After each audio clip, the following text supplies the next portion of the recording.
Secular Talk / Kyle Kalinske just called Bernie a cuck in his new video. That's great. This because my unfortunate current analysis of the situation is that any kind of change that we're ever going to get is going to come through the Democratic Party, but it's going to come from leftists taking over the Democratic Party. And I understand that that's hard. I understand that there's always setbacks. I understand that we just had a major setback because Bernie's a cuck and didn't fight hard enough to beat Biden and had a terrible strategy post Super Tuesday.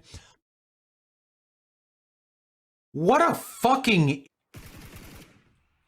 Post-Super Tuesday? Nothing about Bernie's strategy post-Super Tuesday could have changed the outcome of that primary. It was already done. Outside of some fucking literal fucking act of God. Now, at this point, you're probably going, that's it, we lost, all hope is gone. No. I will say a majority is out. Bernie's not going to win a majority. It's not going to happen anymore. But it's certainly not out. A plurality is certainly not out. Right now, Biden leads in the popular vote. But Bernie, when all the votes in California are done being counted, Bernie and Biden are basically going to be tied. So basically, guys, hit the reset button. This is now a brand new race, and it's us versus Joe Biden. And we have to do everything we can, everything in our power to defeat Joe Biden. Now, the good news is he's the most beatable candidate you could possibly think of. Guys, I take no pleasure in saying this. I really don't. He has dementia. It's obvious. Anybody who's been paying attention, anybody who's been watching, the progression where he's slowly but surely losing his mind.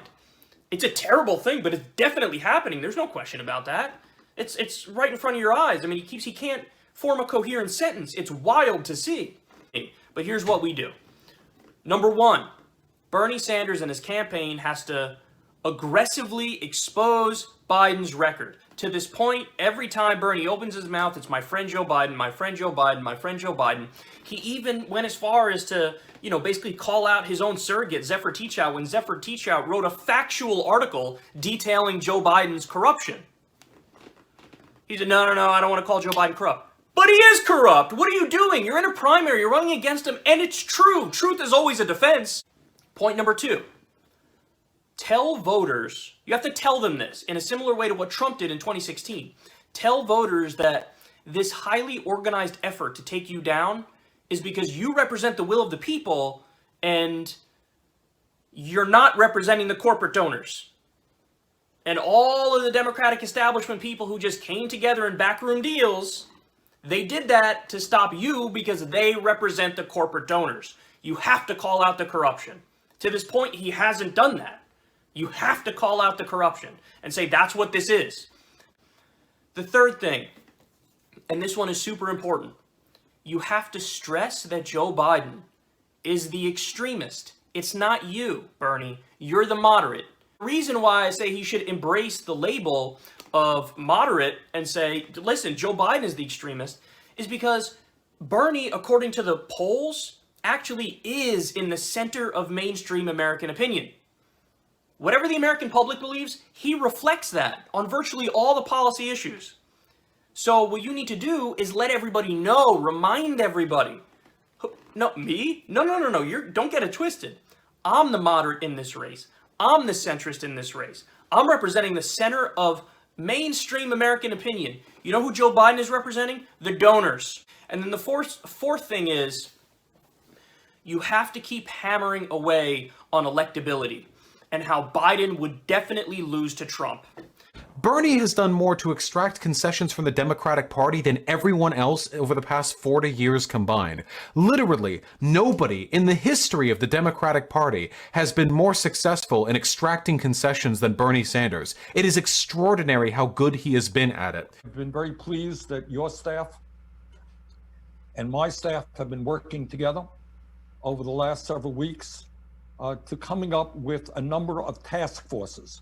The way that he talks about, well, his bad strategy post Super Tuesday. Oh yeah, dude, your fucking political strategy is on point. You literal simpering fucking 60 IQ brain dead troglodyte fucking. You're fucking a white male! Who has no idea how the political system works and whose entire fucking political operandi is based out of spite and anger and frustration and nothing else.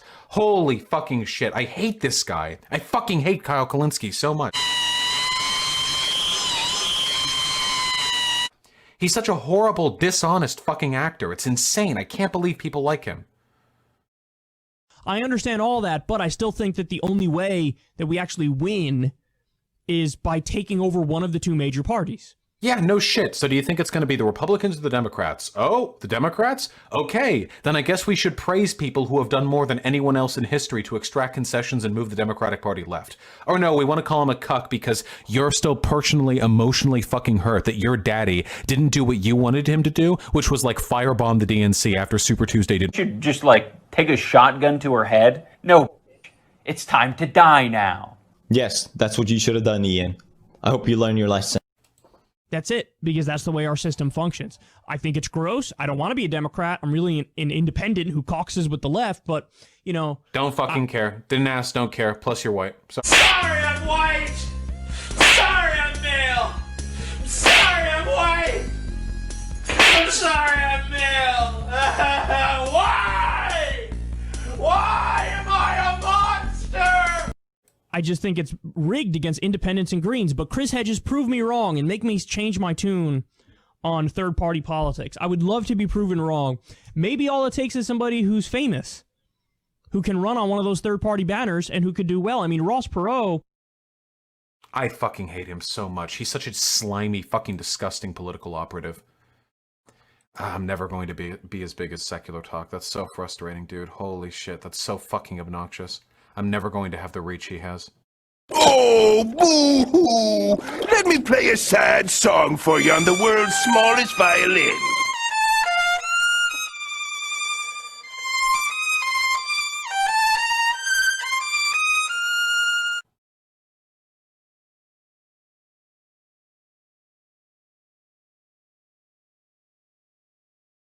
What are his Social Blade numbers? Nearly 1 million subs.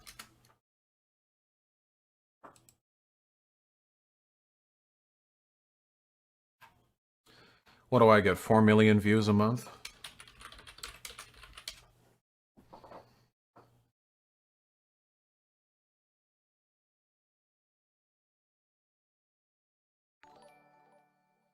Yeah, he gets about like 12 million.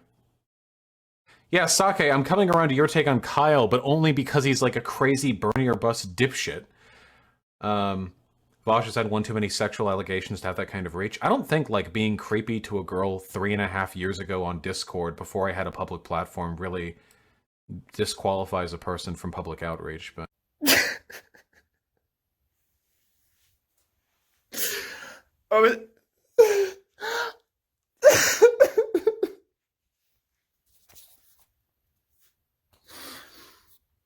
I was on my Patreon Discord today, and you guys went ahead and let me know. Apparently you're sending the FBI after me.